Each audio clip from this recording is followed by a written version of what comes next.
Imagine being there the day Buddha died. 500 of his closest disciples gather, knowing they have to remember everything he taught over 45 years.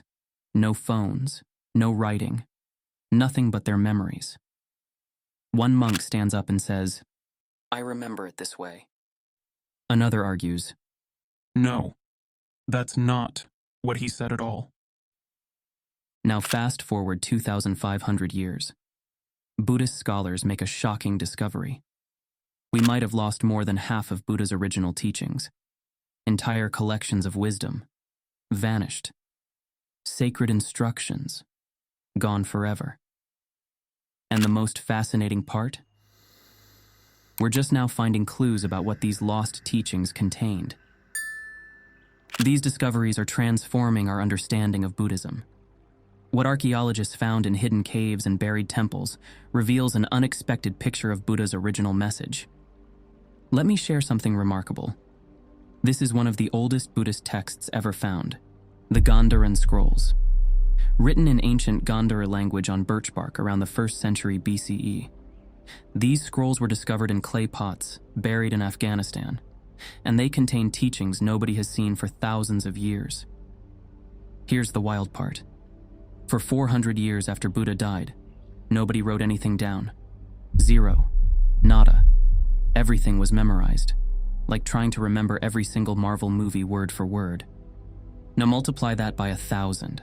It wasn't until 25 BCE that monks in Sri Lanka first wrote down what we now call the Pali Canon. From India to China, from deserts to mountain peaks, Buddha's words spread across Asia. But with each new translation, with each new generation, something was lost. Teachings disappeared. Entire schools of Buddhism vanished. Ancient libraries like those containing the Gilgit manuscripts were destroyed or abandoned. Today, we're piecing together this ancient puzzle. We'll explore what got left out of Buddhism's first council, the lost voices of Buddhism's women masters, mysterious practices that vanished centuries ago, and recent discoveries transforming our understanding. Quick heads up though, some of this stuff is rock-solid history, backed by archaeology and ancient texts. Other parts? Total mystery. Don't worry. I'll let you know which is which as we go. Get ready, because the Buddha you think you know might not be the Buddha that actually existed. The crisis started when Buddha took his final breath. His last words echoed in the air. All things that are put together will come apart. Those words would become strangely true for his own teachings. 3 months after Buddha's death, 500 monks gathered in a massive cave near Rajagaha. This isn't some legend. We have the cave. We have the texts. We have proof this gathering happened. Their mission: remember and preserve every single teaching Buddha gave over 45 years. But something unexpected happened. The monks almost banned Ananda from this gathering.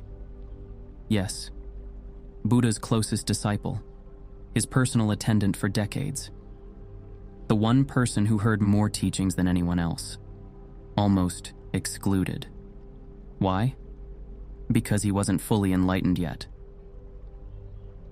While most monks grieved, one monk saw an opportunity. His name was Subhada, and what he said is actually written down in the Mahaparinibbana Sutta, one of our oldest Buddhist texts. Ready for this?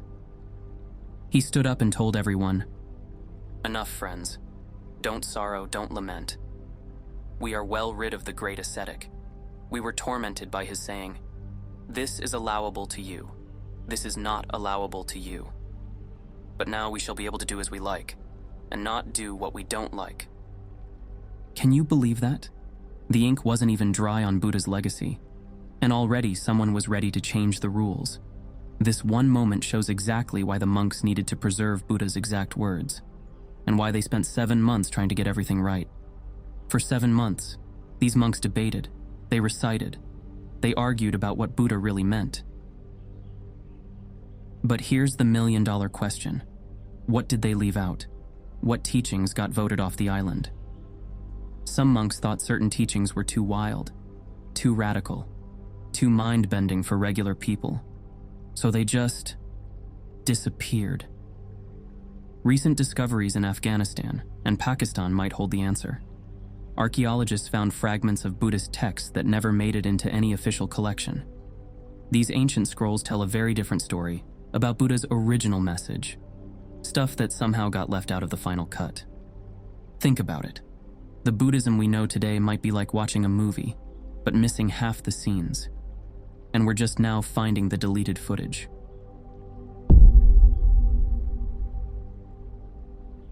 Imagine trying to remember every word of your favorite movie. Now imagine remembering thousands of teachings, word for word, for 400 years. That's exactly what Buddhist monks had to do. Because after Buddha died, no one wrote down his teachings. For 4 centuries. Here's what's fascinating. We know exactly when Buddhists started writing things down. It happened during the reign of King Vatagamani in Sri Lanka, around 25 BCE. The result became the Pali Canon. But why wait so long? There was this massive famine hitting Sri Lanka. Monks were starving, dying, and they realized something terrifying. If all the monks who memorized the teachings died, Buddha's words would disappear forever. So, they did something revolutionary. They grabbed their palm leaves and started writing. But something unexpected happened during those 400 years. Each generation of monks remembered things slightly differently. Think of it like a game of telephone, but played across centuries and continents. We can prove this happened because we have different versions of the same teachings. Some from Sri Lanka, some from China, some from Tibet. They tell the same stories, but with crucial differences. Take the Buddha's famous first sermon. We have 17 different versions, each one slightly different, each one preserving unique details, while losing others. Scholars recently discovered that some versions include meditation instructions that are completely missing from others. Instructions that could have changed how millions practice Buddhism today. And here's what's really mind-bending. We're still finding pieces of this puzzle. In 1994, archaeologists discovered a collection of ancient scrolls in Afghanistan, written in a language that took years to translate. These scrolls contain Buddhist teachings we've never seen before, teachings that somehow got lost during those 400 years of oral transmission.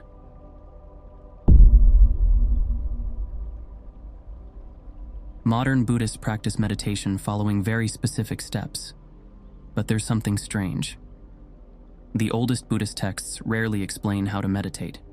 It's as if someone removed the instruction manual, leaving only the theory behind. We know Buddha taught different methods to different people. A merchant once asked Buddha how to meditate while running his business. A warrior asked how to stay mindful in battle. A mother asked how to practice with young children. Their questions survived, but Buddha's answers? Gone. Poof. Vanished. But sometimes archaeologists get lucky.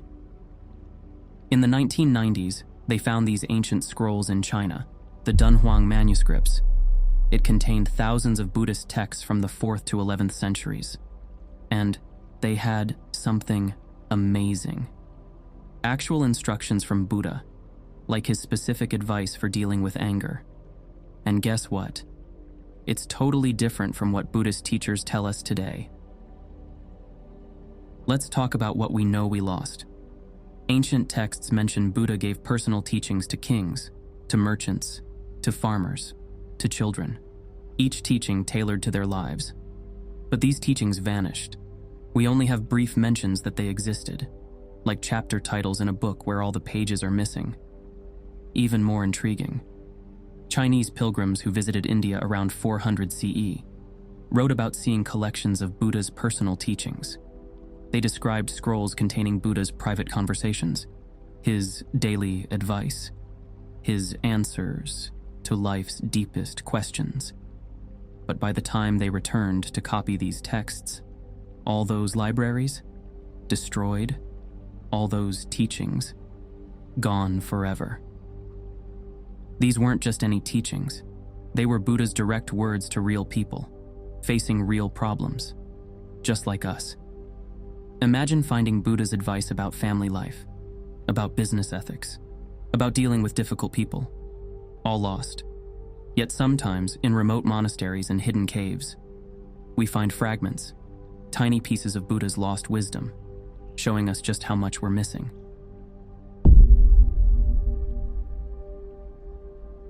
Okay, this one's wild. Did you know Buddha's first female student was actually his stepmom? Her name was Mahaprajapati, and she started a straight-up revolution by becoming the first Buddhist nun.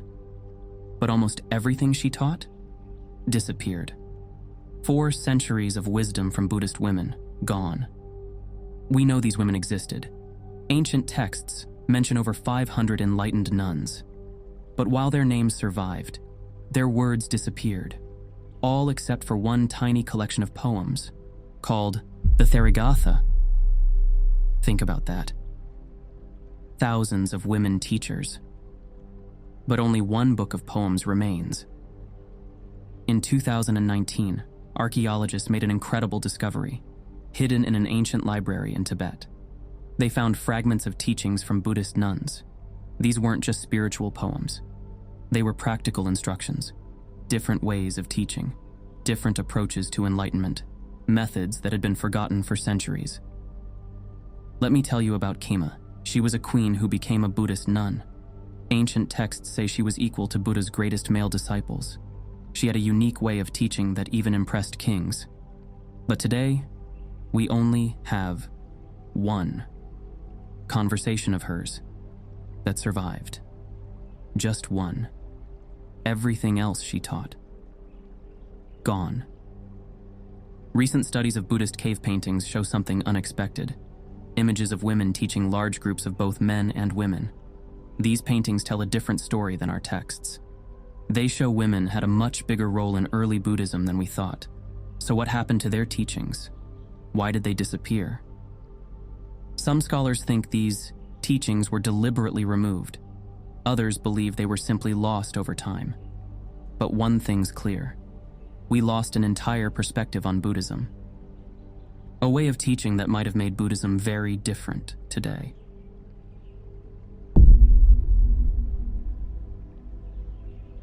Remember those self-help books filling bookstore shelves? Buddha was giving similar practical advice 2,500 years ago. Ancient texts mention he taught special breathing techniques for healing, methods for dealing with chronic pain, even practices for better sleep. But these teachings? Completely gone. Here's a mysterious example. In northern India, archaeologists found medical manuscripts from Buddha's time. They describe Buddha teaching something called body scanning, a technique he apparently used to help people with physical and mental problems. But the actual instructions? Lost. Modern Buddhists had to reinvent these practices from scratch. The Chinese pilgrim Xuanzang wrote about visiting a monastery in India, where monks preserved Buddha's teachings about daily life, instructions for everything, from resolving conflicts, to maintaining relationships, to dealing with difficult emotions. He planned to translate these texts, but before he could return, the monastery was destroyed. But sometimes we get lucky. In 2001, researchers in Afghanistan found scrolls containing practical Buddhist teachings. They included instructions we'd never seen before, like specific meditation techniques for different personality types, and detailed guidance for balancing spiritual practice with daily responsibilities. Think about what this means. We know Buddha spent 45 years teaching people how to live better lives. He must have given thousands of practical instructions. But today, we only have a tiny fraction of these teachings. The rest? Hidden in caves we haven't found. Buried in deserts we haven't explored. Or simply lost forever.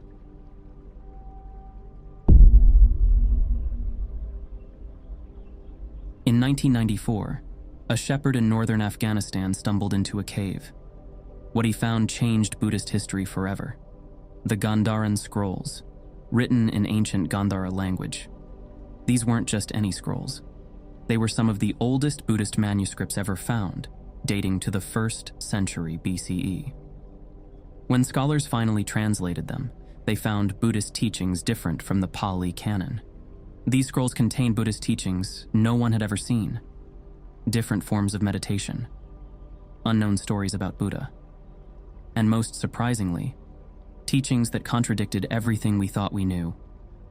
For example, one scroll described a form of meditation that didn't focus on breathing at all. Instead, it taught something completely different. In the Bamiyan Valley of Afghanistan, where those giant Buddha statues used to be, archaeologists found something even more incredible. Buried beneath an ancient monastery, they discovered a library. The manuscripts inside revealed that early Buddhists had different ideas about enlightenment.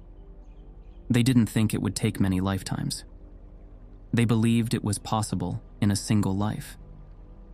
Then, 2017, another bombshell in a remote cave in Tibet. Researchers found a collection of manuscripts that mentioned Buddha's lost healing practices. These weren't just spiritual teachings. They were practical methods for treating both physical and mental illness. Methods that modern science is just now beginning to understand. Every year, new technology helps us uncover more. Scientists now use artificial intelligence to read damaged manuscripts. Special cameras reveal text that's invisible to human eyes. And underground radar finds buried monasteries we never knew existed. Each discovery shows us how much of Buddha's original teachings we lost, and how much we might still find.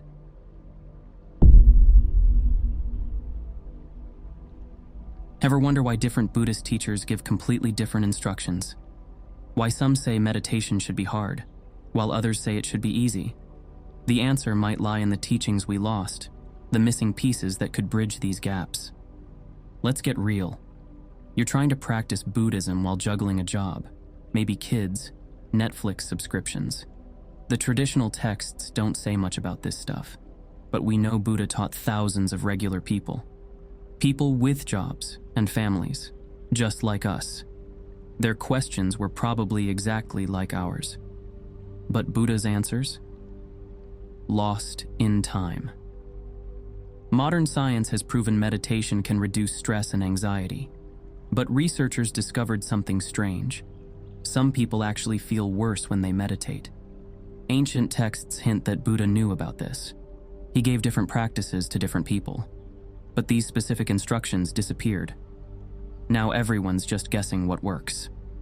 Look at mindfulness. It's everywhere now. Your phone probably has a mindfulness app. But check this out. Recently discovered fragments show Buddha taught mindfulness totally differently. He had specific techniques for different situations, different approaches for different minds. This could solve so many problems people have with meditation today. And here's what really matters. We're finding clues about lost teachings that could help with modern issues. Scrolls talking about dealing with addiction, managing relationships, handling money ethically. The exact challenges we face today. Buddha addressed these problems, but his specific guidance? Scattered across time, buried in ruins, or completely vanished.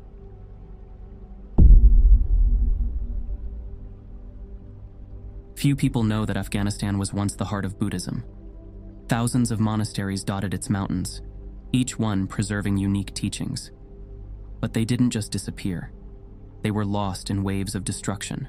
First, by invasion, then by time itself. Today, only ruins remain.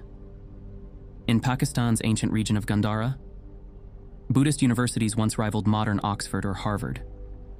This is where the Gilgit manuscripts were discovered, a treasure trove of Buddhist texts from the 6th and 7th centuries CE. Written on birch bark and palm leaves, they showed how Buddhism evolved as it spread across Asia. Students traveled from China, Korea, and Japan to study there. They had vast libraries, original teachings, unique traditions, but war after war erased them. Texts were burned, monasteries destroyed, entire traditions vanished overnight. Indonesia holds a shocking secret. The world's largest Buddhist temple, Borobudur, stands there, but the tradition that built it, completely gone. Imagine that. a civilization advanced enough to build this massive monument, had their own unique Buddhist teachings, their own interpretations, all lost to time. Central Asia tells an even stranger story. In the desert sands of the Silk Road, archaeologists found Buddhist texts written in forgotten languages. These communities had their own unique blend of Buddhism, different from anything we practice today. They survived for centuries in the harsh desert, then simply vanished. The strangest part? Each of these lost Buddhist lands had their own collection of Buddha's teachings, their own unique practices, their own understanding. When they disappeared, they took entire versions of Buddhism with them, versions we're only now starting to rediscover.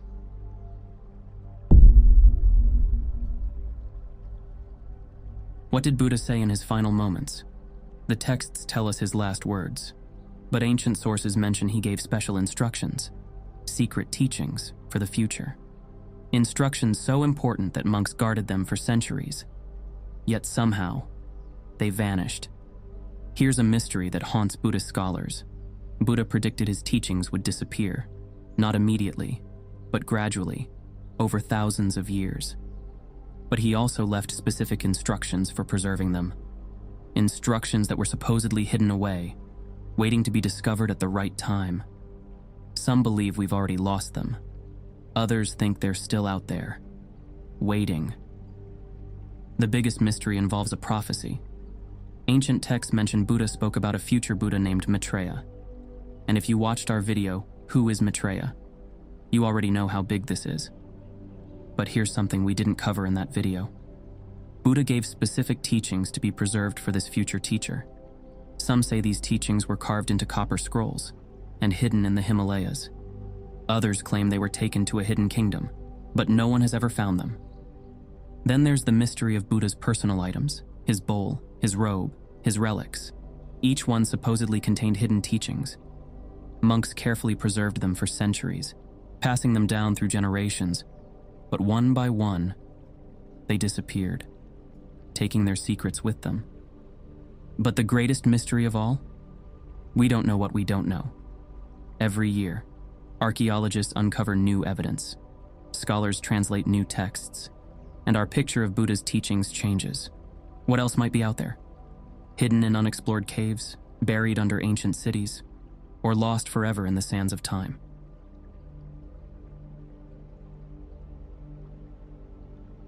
So here we are, 2,500 years after Buddha's death.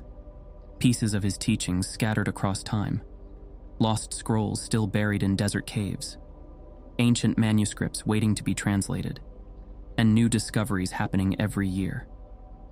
Maybe that's the most incredible thing about all this. Even with so much lost, Buddhism still works. The basic instructions for ending suffering, the fundamental path to freedom, they survived, still helping people after all this time. But next time you hear someone claim they know exactly what Buddha taught, remember this: we're all working with fragments, with echoes of what was once a much bigger teaching. The Buddha we think we know might be very different from the teacher who actually walked those dusty roads of India, teaching countless lessons that vanished in time. The search continues, in remote caves, in desert ruins, in forgotten languages. Each discovery brings us closer to understanding Buddha's complete message. But some teachings, some mysteries, some wisdom, we may never know. If you enjoyed this exploration of Buddhism's lost teachings, hit subscribe and turn on notifications. Every week, we uncover more hidden wisdom from Buddhism's past, more secrets that can transform your life today. Leave a comment below, sharing what surprised you most. What lost teaching would you want to rediscover? What mysteries of Buddhism intrigue you? And if you want to explore more ancient Buddhist mysteries, check out our video on the lost prophecies of Maitreya, or discover how Buddha died. Links are in the description. Until next time, stay curious. And remember, sometimes the greatest teachings lie in what we don't know.